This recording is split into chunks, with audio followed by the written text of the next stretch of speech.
Bonsoir à tous. Toute l'équipe de l'UFSBD se joint à moi pour vous souhaiter une bonne et heureuse année 2024. De façon personnelle, professionnelle ou associative, que cette nouvelle année vous comble de joie, de réussite, et puis vous assure aussi, pour rester dans l'ère de cette année, une forme olympique. Alors, pour démarrer cette année, je vous propose une conférence sur les cardiopathies congénitales, les risques d'endocardite infectieuse qui y sont liés, et puis la gestion de ces patients atteints de ces pathologies au cabinet dentaire, et notamment les mesures préventives que l'on doit mettre en place. L'idée de ce thème, en fait, est venue par une collaboration que l'on a faite avec l'association Petit Cœur de Beurre sur lequel on a participé à l'élaboration d'une vidéo et puis d'un flyer. Sa directrice, Gaëlle Marquin, viendra nous en dire quelques mots à la fin de la conférence. Pour nous éclairer sur ce sujet, j'ai fait appel à deux conférencières, donc je suis assez bien entouré. Le docteur Emmanuel Fournier, qui est cardiopathe à l'hôpital Marie-Lannelongue au Plessis-Robinson, et puis le docteur Camille Lolane, qui est un peu notre star des réseaux sociaux au niveau dentaire, et qui se partage qui est chirurgien dentiste, donc, et qui se partage sur une activité un petit peu esthétique et puis pédiatrique. Voilà. Avant de leur laisser la parole, je vous rappelle que vous pouvez nous poser des questions en cliquant sur l'icône Q et R qui se situe en bas de votre écran. On y répondra à la fin de la conférence.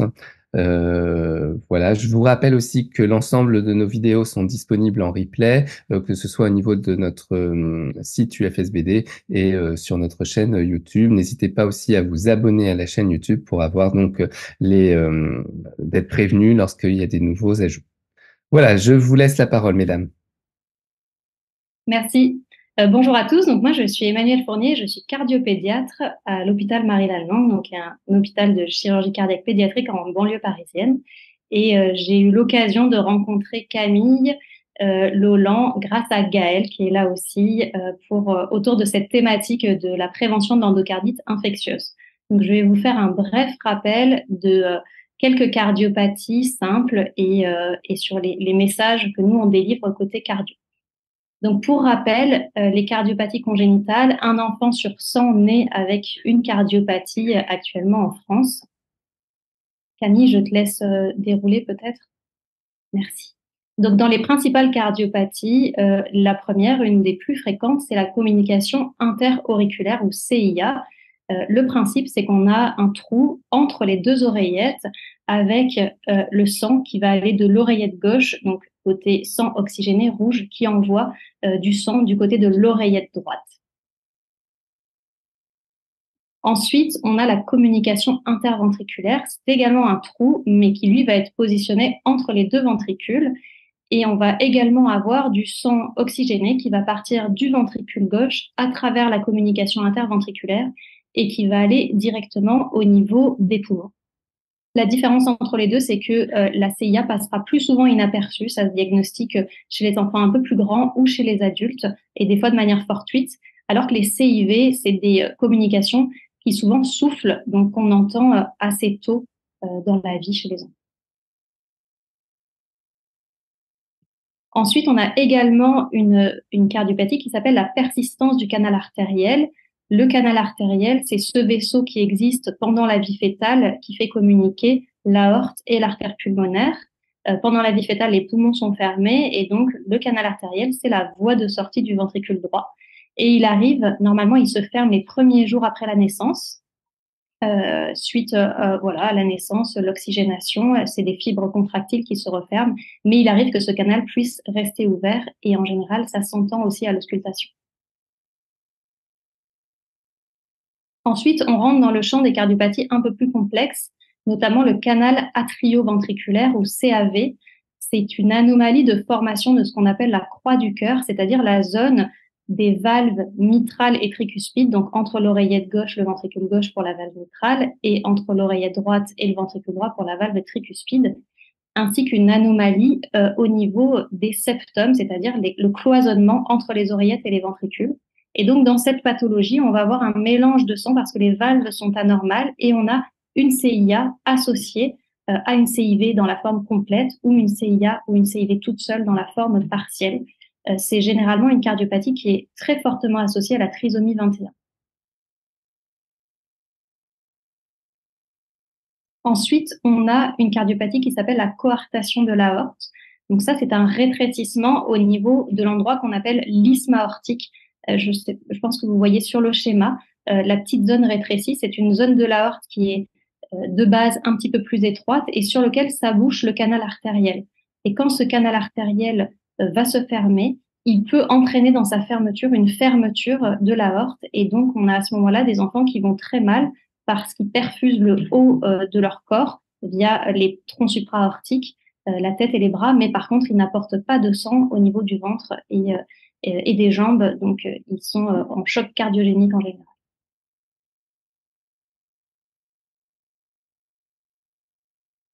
Ensuite, on a la cardiopathie cyanogène la plus fréquente, qu'on appelle la tétralogie de Fallot ou la maladie bleue. C'est une maladie qui associe 4 malformations, c'est pour ça que ça s'appelle tétra. On a une communication interventriculaire qui a une anatomie un peu particulière, associée à une aorte qui n'est pas tout à fait positionnée au-dessus du ventricule gauche et qui va entraîner une sténose de l'artère pulmonaire, donc un rétrécissement à l'éjection du sang du ventricule droit vers l'artère pulmonaire. Et donc, le sang n'arrivant pas bien à passer du ventricule droit vers l'artère pulmonaire va passer à travers la communication interventriculaire pour aller dans l'aorte et donc donner du sang désaturé. La transposition des gros vaisseaux, c'est une autre cardiopathie qui maintenant est assez bien dépistée en anténatale. Là, le principe, c'est que les vaisseaux ne sont pas à leur place. Donc, l'aorte va naître au-dessus du ventricule droit et l'artère pulmonaire va naître au-dessus du ventricule gauche. Pendant la vie fœtale, ça ne pose pas trop de problème parce qu'on a des communications, notamment ce fameux canal artériel et une CIA qui existe. Par contre, à la naissance, le sang oxygéné va toujours rester du côté gauche, oreillette gauche, ventricule gauche, artère pulmonaire, et le sang bleu va toujours rester du côté droit. Il n'y a pas de mixing du sang. Donc, pareil, c'est une pathologie où les enfants vont être opérés tout de suite car très désaturés. La sténose valvulaire pulmonaire, c'est une pathologie de la valve pulmonaire. Donc, la sténose, ça veut dire rétrécissement. Et donc là, on a une limitation du passage du sang du ventricule droit à l'artère pulmonaire. Il y a plusieurs types. Soit c'est uniquement la valve, soit c'est en dessous ou au-dessus. En tout cas, le sang n'arrive pas bien à sortir. On a donc un ventricule qui s'épaissit. Le sang est accéléré à travers cette valve et donc on peut également entendre un souffle à l'auscultation. Le tronc artériel commun, on est toujours dans des cardiopathies complexes qui sont quand même moins fréquentes. Et là, il faut imaginer que c'est juste un arrêt de la formation du cœur au niveau embryologique. Et donc, on va s'arrêter au stade où les deux vaisseaux n'en forment qu'un seul. Et donc, au-dessus d'une large communication entre les deux ventricules, on a un vaisseau commun qui s'appelle le tronc artériel commun, qui va donner naissance à l'aorte et à l'artère pulmonaire.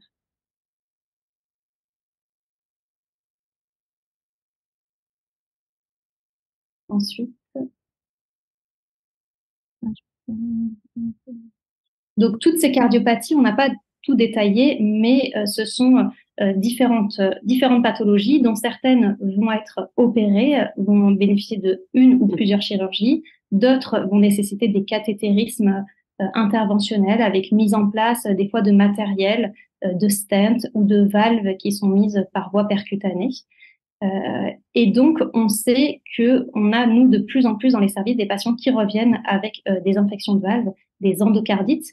Donc, la définition d'endocardite, c'est l'infection d'une ou de plusieurs valves cardiaques par un micro-organisme. Ce micro-organisme, il peut être de plusieurs types. Ça peut être des bactéries ou des champignons. Ce qui va se passer, c'est que ces bactéries vont rentrer dans la circulation sanguine et donner ce qu'on appelle une bactériémie, et ensuite vont se déplacer et arriver au cœur. Et principalement vont aller se positionner au niveau de matériel prothétique ou de valves qui sont de base un peu malades. On a différentes portes d'entrée que l'on connaît, soit c'est une porte d'entrée ORL, soit une porte d'entrée cutanée. Et donc, c'est là où vous êtes concerné sur le plan ORL, c'est qu'il y a des gestes dentaires qui peuvent, par des lésions, entraîner une bactériémie. Bonsoir à tous. Du coup, je vais prendre le relais et effectivement, comme Emmanuel le disait, il y a vraiment une porte d'entrée de ces bactéries. Donc, on va avoir des messages de prévention pour ces patients-là. On va éviter tout ce qui est tatouage, piercing, parce que forcément, là, c'est l'entrée côté dermato, ça peut être des staphylocoques, etc. Et au niveau message de prévention dentaire, forcément, il y aura un brossage qui sera 3 fois par jour et un contrôle dentaire au moins 1 fois par an. Et on conseille, en fonction des cardiopathies, plutôt 2 fois par an, c'est-à-dire tous les 6 mois. Donc, qu'est-ce que concrètement vous pouvez mettre en place au cabinet dentaire? Alors, bien entendu, il faut mettre en place le questionnaire médical. Normalement, ça fait partie des questions qu'on va poser. Est-ce qu'il y a un problème cardiaque? Mais comme on disait là tout à l'heure avec Gaëlle, qui est la présidente de l'association que vous allez voir tout à l'heure, parfois c'est des patients qui vont bien. Ils sont nés comme ça, mais ils fonctionnent bien, donc ils vont pas forcément vous dire. Donc, tout le programme d'éducation thérapeutique, c'est pour que le patient prenne conscience de sa pathologie. Mais vous n'allez pas pouvoir changer sa pathologie, ça c'est le côté des cardiologues. Par contre, dans l'aide à développer et à améliorer son hygiène dentaire, vous devez être vraiment, enfin, vous êtes très vigilant là-dessus. Et qu'est-ce qui va nous aider? C'est le révélateur de plaques. Là, tout ce qu'on voit en bleu, c'est de la plaque dentaire et tout ça, c'est des millions de bactéries et c'est ces bactéries-là qui peuvent aller après se loger sur les valves cardiaques et provoquer l'endocardite infectieuse, comme vous a dit Emmanuel. Je ne sais pas si vous connaissez ce révélateur de plaques-là qui est très pédagogique parce qu'il permet de montrer en fait les différentes couleurs de plaques. C'est-à-dire qu'on peut identifier un défaut quantitatif de brossage, c'est-à-dire que l'enfant, là, c'est juste le brossage qui date de plus de 12 heures, ou les défauts qui sont qualitatifs, c'est-à-dire qu'à chaque fois, l'enfant ne va pas passer à cet endroit-là et c'est souvent les zones des collets ou alors au pourtour des bagues et ça c'est des plaques qui sont matures, qui sont anciennes, qui sont plus de 48 heures et aussi en bleu ciel c'est des plaques qui sont actives donc elles sont déjà acides et elles sont déjà en train d'attaquer en plus les mailles dentaires. Donc, encore plus pour ces patients-là, on va insister sur le fait de, effectivement, on brosse ses dents, mais on va aussi rajouter du brossage interdentaire, que ça soit avec le fil dentaire, avec des brossettes, avec des hydropulseurs, peu importe, mais vous savez que si on brosse que les dents, on enlève 60% de la plaque dentaire, il va encore en persister 40 entre les dents et on sait que on veut vraiment enlever au maximum et faire diminuer cette bactérémie pour éviter que ces bactéries elles aillent se loger sur les parois cardiaques. Au niveau des différents types de fluor, il faut savoir que vous avez des fluors qui sont différents, on ne va pas les détailler, mais rapidement, 1% de ces fluors-là, on va le quantifier en ppm, ça n'a pas le même pH et ça ne va pas du tout avoir la même biodisponibilité pour les dents.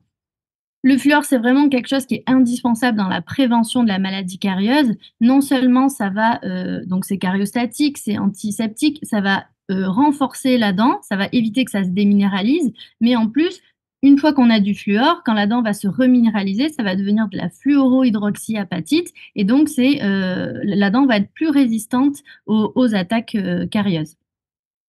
Les 2 voies d'administration du fluor, elles sont topiques et systémiques. Donc systémique, c'est l'ingestion générale.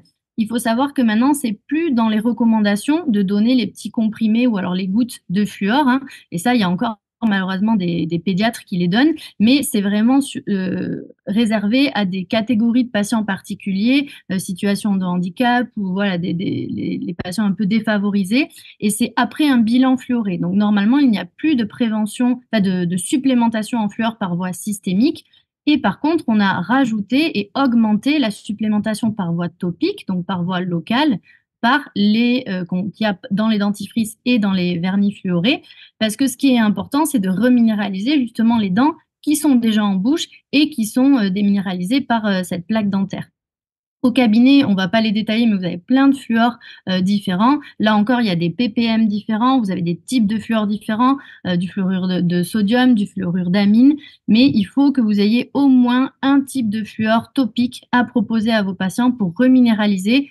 Il y a toujours, enfin, la majorité des patients, je fais des enfants, mais je fais aussi des adultes, on peut les aider à améliorer leur brossage et vraiment en ayant un révélateur de plaques, vous leur montrez les endroits où il faut qu'ils insistent et c'est des endroits où forcément qui ont été déminéralisés, donc vous pouvez reminéraliser par la suite avec du fluor et encore plus chez les enfants, c'est dans les recommandations.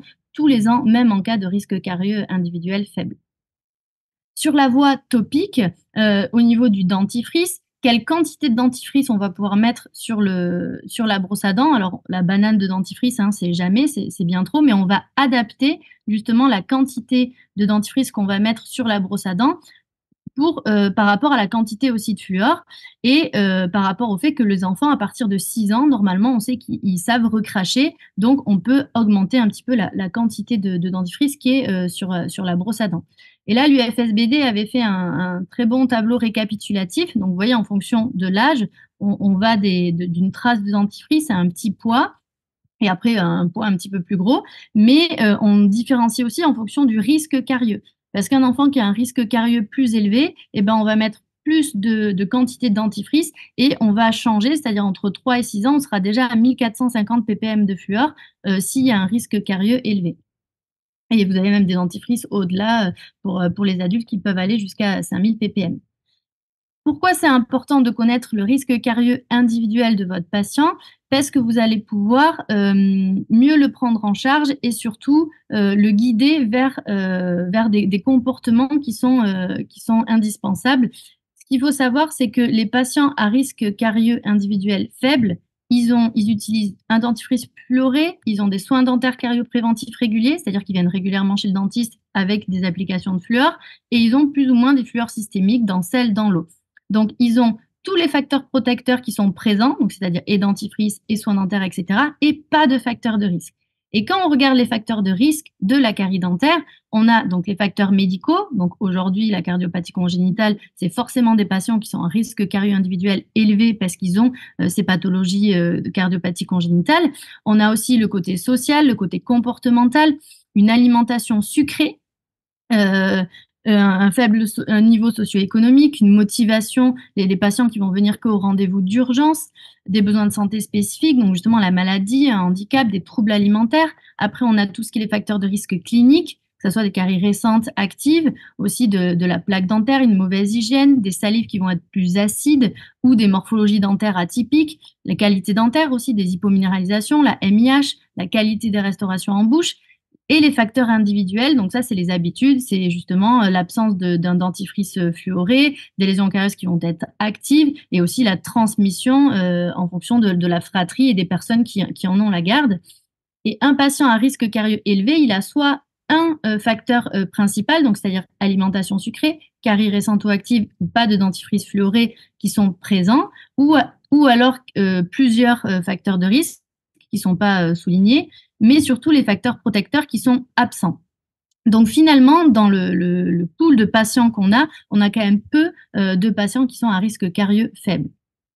Quand on parle d'hygiène bucco-dentaire, donc c'est sûr qu'on parle du brossage de 2 à 3 fois par jour avec un dentifrice fluoré, etc. Mais ça ne peut pas être dissocié de l'hygiène alimentaire, c'est-à-dire d'éliminer au maximum ce qu'on appelle le comportement grignoteur. Un enfant normalement, vous avez la courbe de Stéphan, vous savez que la bouche, elle a un certain pH. Et dès qu'on va manger, on va diminuer, on va tomber en dessous ce qu'on appelle le pH critique. Et donc, il y a des bactéries et les dents, elles vont être déminéralisées. Plus on va avoir de prises alimentaires dans la journée, on sera toujours en fonction de ce pH-là et donc sur des zones qui sont sensibles et du coup déminéralisantes pour la dent. Donc c'est vraiment, et à tout âge, hein, parce que ça, les petits, mais après c'est aussi parfois avec les ados, hein, où il y a des grignotages, où ils sont un petit peu tout seuls. Donc on va essayer de lutter vraiment sur ces comportements de grignotage. Et aussi ça fait partie de l'eau, hein, pas de soda, pas de sirop dans l'eau, etc.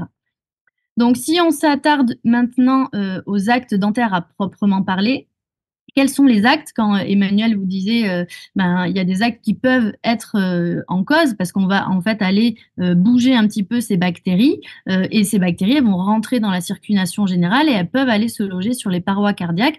C'est pour ça qu'il y a des tableaux, là je vous ai grossi, on va détailler les différents actes qui sont donc soit qui relèvent d'une antibioprophylaxie. Si vous avez un patient avec une cardiopathie congénitale, on verra quel type de risque. Vous avez des différents grades de cardiopathie. Mais voilà, quand il relève d'une antibioprophylaxie, par exemple, pour vos traitements de dévitalisation, d'endodontie, vous avez le droit de faire des traitements à pulpe vitale.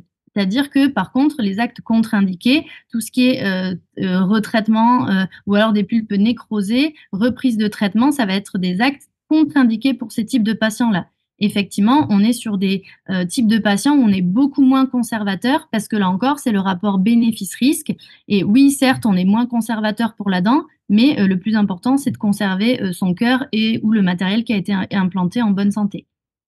Au niveau des détartrages par odontologie, en fait, même un détartrage, c'est un acte dentaire à risque. Donc, si c'est un patient qui a une cardiopathie congénitale à haut risque, mais un simple détartrage, il va falloir qu'il ait pris son antibioprophylaxie. Et par contre, tous les actes de parodontologie qui sont un petit peu plus complexes, ça va être des actes qui vont être contre-indiqués sur ce type de patient. Ensuite, au niveau des avulsions dentaires, tout ce qui est alvéolectomie, séparation de racines, dents incluses, il va falloir ajouter une antibioprophylaxie.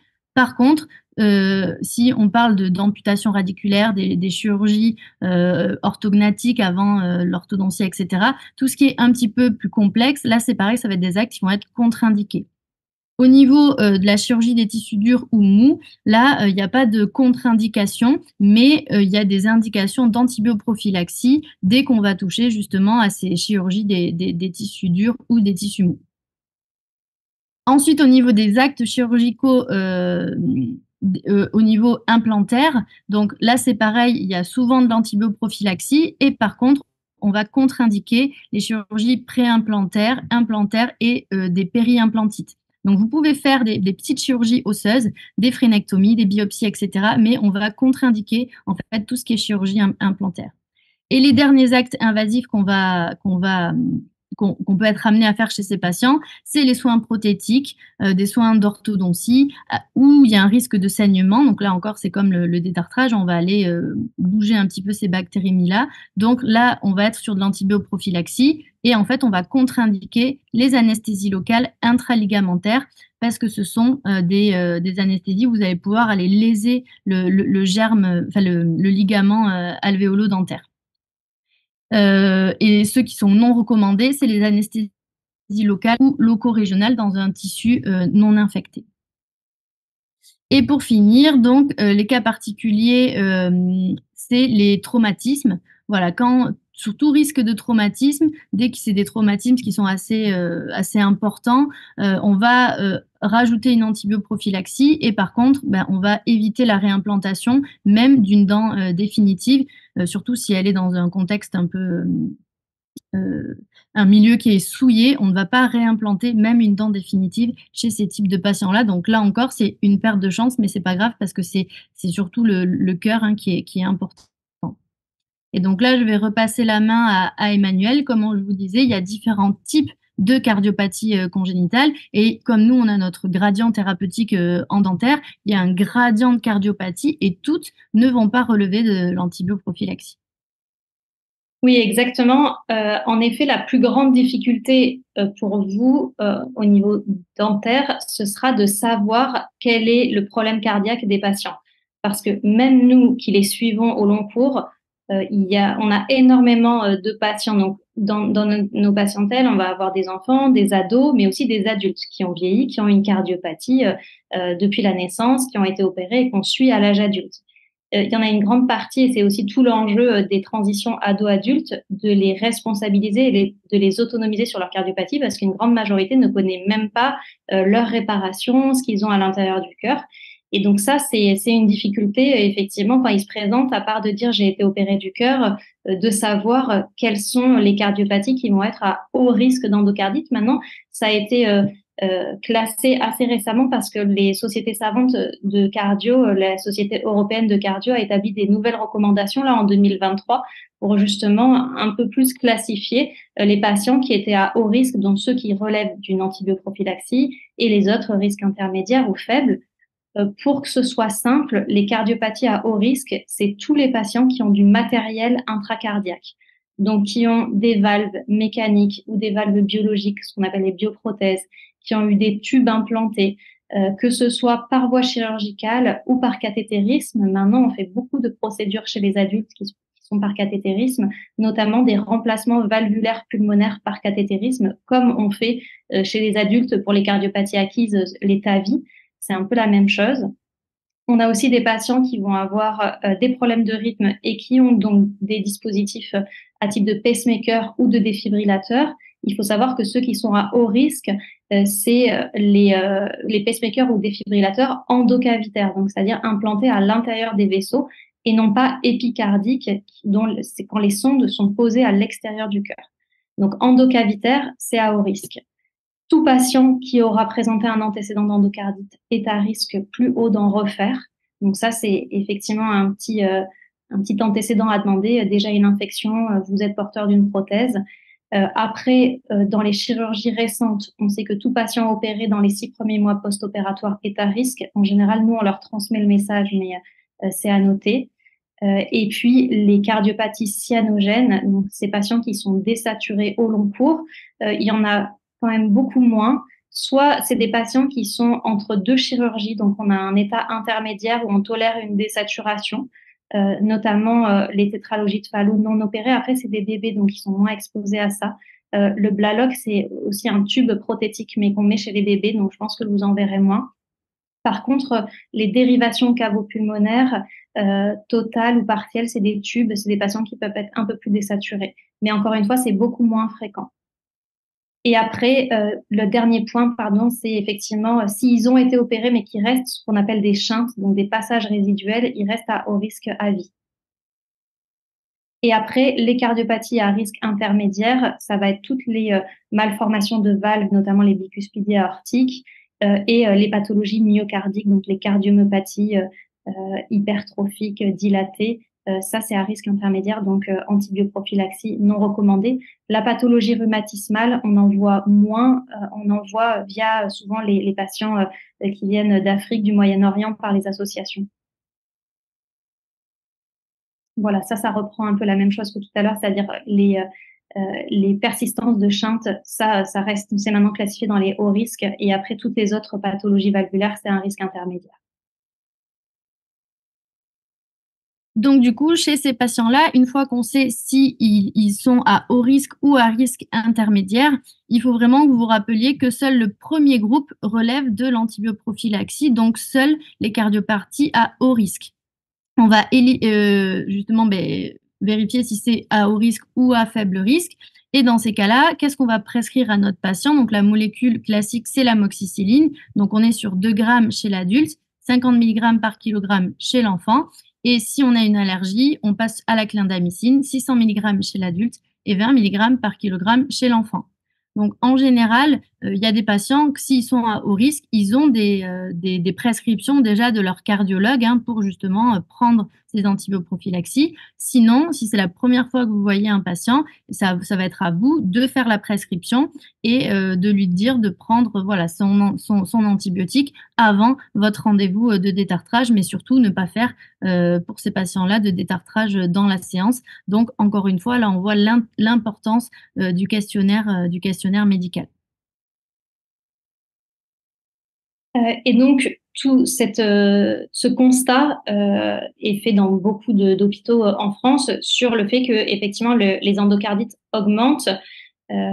D'une part, c'est devenu quand même un enjeu majeur de santé publique. D'une part, on dit que l'incidence augmente, mais c'est aussi lié au fait que le diagnostic s'améliore, donc forcément on en dépiste plus. Mais ce qui est important à noter, c'est que on a plus de 90% maintenant de nos enfants avec cardiopathie congénitale qui deviennent adultes.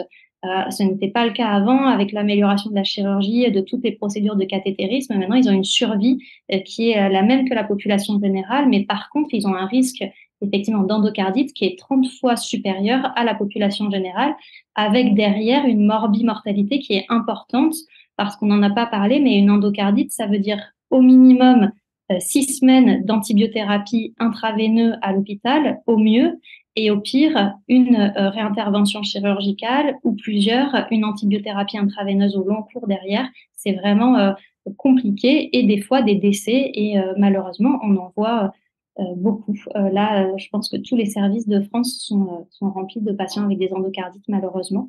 Et donc là, à l'hôpital Marie-Lannelongue où je travaille, on a décidé en 2022 de mettre en place un programme d'éducation thérapeutique dédié suite à un appel à projet de la filière cardiogène, qui est la filière maladies rares. via le ministère de la Santé qui en fait a lancé des enveloppes de budget. Et donc, on a pu former 9 personnes au total qui ont eu la formation éducation thérapeutique validée par l'ARS. C'est une formation de 40 heures pour pouvoir dispenser de l'éducation thérapeutique. Et on a pu créer tout le programme de A à Z en créant des outils. Et donc, le public qui a été ciblé, ce sont nos patients à haut risque d'endocardite. On a également inclus les risques intermédiaires pour essayer d'élargir un petit peu, avec une logistique, un personnel dédié, des locaux. Et donc, on fait des ateliers, c'est une journée par mois, avec 3 ateliers dédiés à l'éducation thérapeutique. C'est toujours des messages de prévention qui sont donnés pendant les consultations, mais on voit qu'on peut délivrer des messages beaucoup plus complets pendant les journées d'éducation thérapeutique. Et en plus, c'est hors contexte d'anxiété, hors hospitalisation, ce qui marche souvent plutôt mieux. Le principe de l'ETP, c'est qu'on leur fait un petit point sur la connaissance du cœur, de leur cardiopathie et de ce qu'est l'endocardite infectieuse. Puis, il y a toute une partie axée sur la prévention dentaire, donc qui est dispensée notamment par Camille. On a aussi des ateliers ludiques autour de la prévention cutanée, tout un algorithme sur la prévention de la fièvre, parce qu'un des premiers signes cliniques d'une endocardite, ce sera la fièvre, donc savoir comment la diagnostiquer, que faire, et voilà, trouver le juste équilibre entre ne pas trop se stresser et pas non plus laisser traîner. Avec aussi à côté une équipe pluridisciplinaire, notamment l'assistance sociale pour toute la prise en charge des frais liés à cette prévention. Et les associations de patients, bien sûr. Ça, c'est le petit livret, le petit flyer et le poster qu'on leur remet. On a décidé de faire une éducation thérapeutique en présentiel. Je sais que ça se fait beaucoup en visio, mais ça marche bien de voir les gens. Et après, on a ciblé, on a fait 3 groupes d'âge parce qu'on sait qu'on n'a pas les mêmes messages de prévention en fonction du groupe. Donc, on a les 10-14 ans, les ados, les 14-18 et les adultes. Ils viennent en général tous avec accompagnants. Et voilà, comme je vous disais, les 3 séances, c'est cœur et endocardite, les dents et peau et fièvre. Ça, c'est des petits exemples des outils. Donc, on leur montre des montages du cœur, des vidéos en 3D. On a fait des jeux de cartes pour reconnaître les portes d'entrée, savoir si on est à risque. On a l'intervention dentaire dédiée avec justement les révélateurs de plaques, ce qui fait un peu, ce qui détend un peu l'atmosphère et tout le monde y passe. Et puis c'est après manger, personne ne s'est brossé les dents, donc comme ça on voit bien la plaque. C'est vrai qu'on leur montre, et même les parents le font, les enfants ils voient que même papa, maman parfois ils se sont pas forcément bien brossés les dents non plus. Donc il y a ce côté dentaire et on rajoute le côté alimentaire où là en fait on leur fait corréler un aliment avec le taux de sucre. Parce que souvent, en fait, il y a aussi le problème d'identifier les sucres cachés. Voilà, ils ont pas. C'est vrai que c'est des patients, ils ont besoin de réconfort parfois et ils vont être amenés à peut-être grignoter un petit peu plus. Donc, juste leur faire prendre conscience qu'il y a des choses qui sont meilleures que d'autres pour la santé et éviter le grignotage. Donc, tout le monde se met en groupe et puis ils disent, bon, là, c'est là qu'il y a le plus de sucre, etc. Donc, c'est vraiment à chaque fois des super groupes, des gens qui sont très, très motivés et c'est très agréable à faire.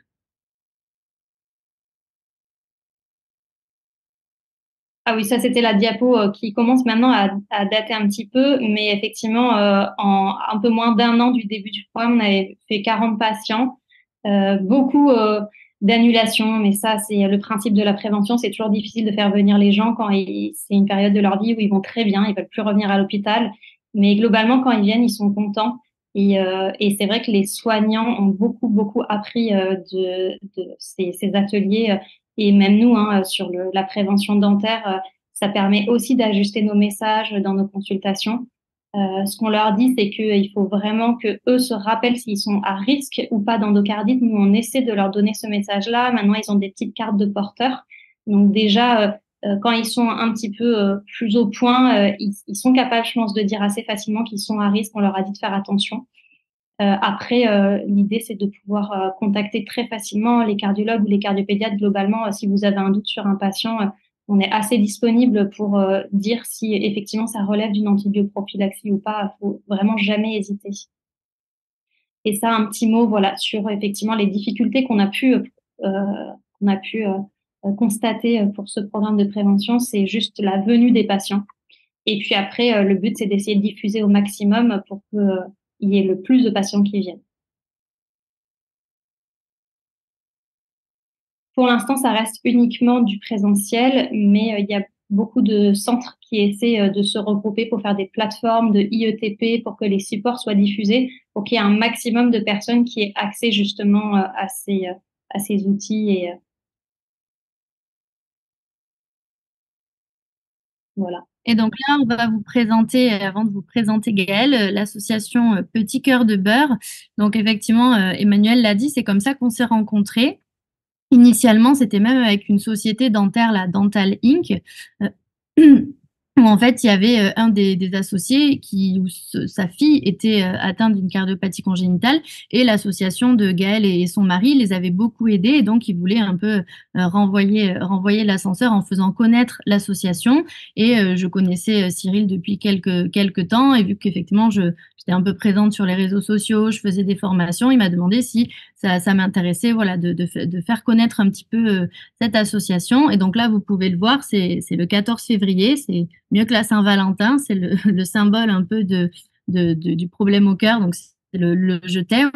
Et voilà, c'est une super association, et c'est vrai que quand c'est des maladies comme ça touche quand même pas mal de monde, hein, parce qu'un patient sur 100, c'est pas rien, enfin, une naissance sur 100. Comme disait Emmanuel, c'est 90% maintenant de ces enfants deviennent adultes, donc forcément vous en avez dans vos cabinets dentaires. Et donc, il faut les prendre en charge, mais parfois, quand ça nous tombe dessus, quand on est enceinte ou à la naissance, ça peut être complexe. Et donc, c'est là que toute la beauté du suivi de Gaëlle et son association est important. Je vous laisse découvrir Gaëlle. Merci Camille. Donc oui, je suis Gaëlle Marguin, je suis la fondatrice de l'association Petit Cœur de Beurre, qui derrière ce petit nom rigolo est une association quand même qui traite d'un sujet sérieux, les cardiopathies congénitales. L'association a été fondée en 2014. Moi-même, je suis la maman évidemment d'un petit garçon ayant fondé l'association. Je suis la maman d'un petit garçon concerné. Nous sommes une association agréée usagée du système de santé par le ministère de la Santé. Donc, comme toute association de patients, on a un réseau de bénévoles, on est présent sur l'ensemble du territoire en France aujourd'hui.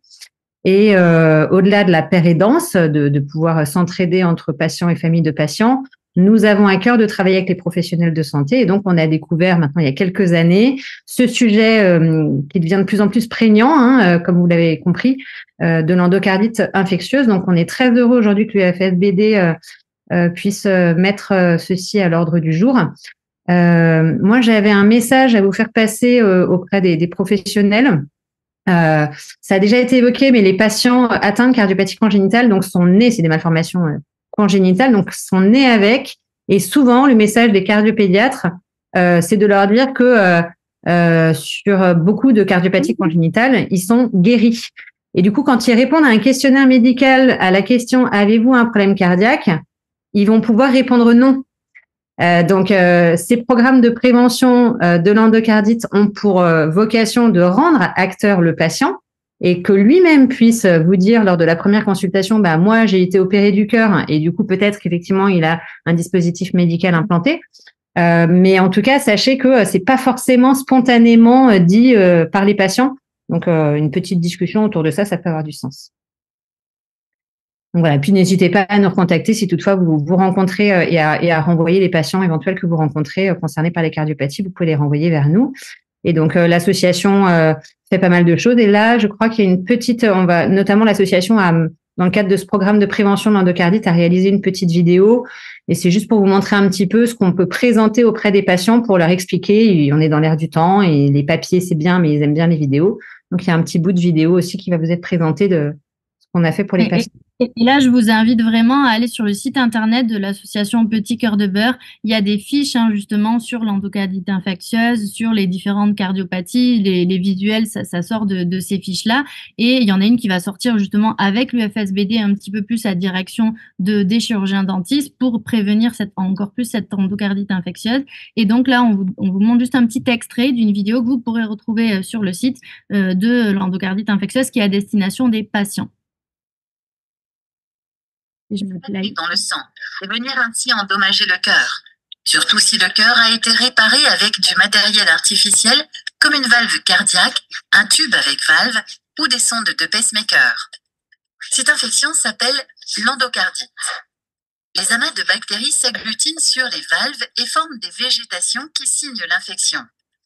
L'endocardite peut entraîner des complications très dangereuses.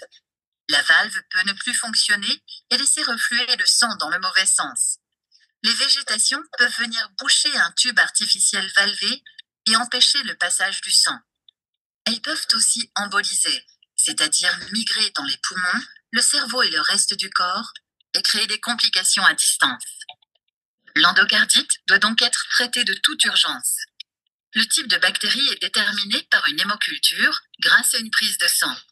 Un antibiogramme de la bactérie est réalisé pour déterminer quels sont les antibiotiques qui seront efficaces pour le traitement. Voilà, donc là, c'était juste un petit extrait d'une des vidéos, hein, parce qu'il y a d'autres vidéos aussi qui sont à destination, voilà, des patients, des professionnels qui connaissent pas ces pathologies-là. Donc, je vous remercie de votre attention. Merci l'UFSBD d'avoir mis ça en lumière. Merci Gaëlle pour ton soutien. Et c'est vrai que ça fait un petit moment maintenant qu'on travaille ensemble. Et grâce à toi, j'ai rencontré Emmanuel et j'ai pu participer à ce très beau programme de TP. Merci à vous trois. C'était super intéressant. Pour la vidéo, hein, là on a vu un peu la partie un petit peu pédagogique, un petit peu plus scientifique, mais c'est une vidéo qui fait à peu près 5 minutes et puis il y a une partie un peu plus dessin animé où les gens discutent entre eux et s'expliquent un peu leur pathologie. Donc c'est une vidéo qui cible pas mal d'âges, je pense même des enfants peuvent la regarder parce que la première partie moins scientifique, on va dire, peut les attirer aussi et en tout cas leur prendre leur attention sur ce problème-là. Donc merci à vous trois. C'est vrai que Emmanuel, c'était très intéressant de nous faire tout ce bilan parce que c'est clair on n'est certainement pas suffisamment au courant, en tout cas amené à connaître l'ensemble de ces pathologies. Je pense qu'en effet, comme vous l'avez dit, il faut pas hésiter à revenir vers vous parce que si on a un doute de savoir dans quelle catégorie on les classe, je pense que le plus simple, c'est de voir avec le cardiologue. Donc, ouais, merci beaucoup à vous de m'avoir permis d'être là ce soir. Et en effet, ce qu'on disait, c'est que spontanément, les gens, ils vont pas vous dire qu'ils ont un problème cardiaque parce que ils vont bien, c'est de l'histoire ancienne, ils font tout comme tout le monde, ils font des sports de compétition. Donc, si on leur pose pas la question, ils vont pas se dire que ça peut avoir un lien. Donc, juste de leur poser la question, est-ce que vous avez des antécédents, vous avez déjà été opéré de quelque part, déjà, ça permet de mettre un pied dedans, ouais. Ouais, il faut mieux cibler sa question, en effet. Ouais. Et les patients qui ont été opérés, qui donc du coup, vous leur dites qu'ils sont guéris, est-ce que c'est des patients qui ont un traitement médicamenteux derrière? Alors, on essaie d'éviter de leur dire qu'ils sont guéris parce que on les suit quand même toute la vie. Après, effectivement, il y en a qui vont être opérés une fois dans leur vie et qui ne poseront plus jamais aucun problème et qui auront une vie normale. Ils font du sport, ils auront un métier normal. Mais c'est vrai que des fois, il faut aussi se méfier de ce discours parce que on a beaucoup de perdus de vue. C'est-à-dire qu'ils sont suivis enfants parce que les parents les amènent et puis après, ils vont bien. Et on les retrouve adultes à 40 ans qui vont décompenser parce qu'ils ont un problème de rythme, par exemple. Ça reste un cœur opéré avec des cicatrices, donc on est toujours vigilant. C'est forcément des patients à risque sur du long terme. Aussi. Mais effectivement, il y en a qui n'ont pas du tout de traitement. Oui, d'accord. Ouais. Je vous remercie encore toutes les trois pour toutes vos explications et le temps que vous nous avez accordé. Merci aussi à vous, téléspectateurs. Donc, n'hésitez pas à revoir le replay et vous abonner à notre chaîne YouTube. Et puis voilà, je vous souhaite une bonne soirée et puis encore une bonne année 2024. Merci à tous. Au revoir. Merci beaucoup. Au revoir.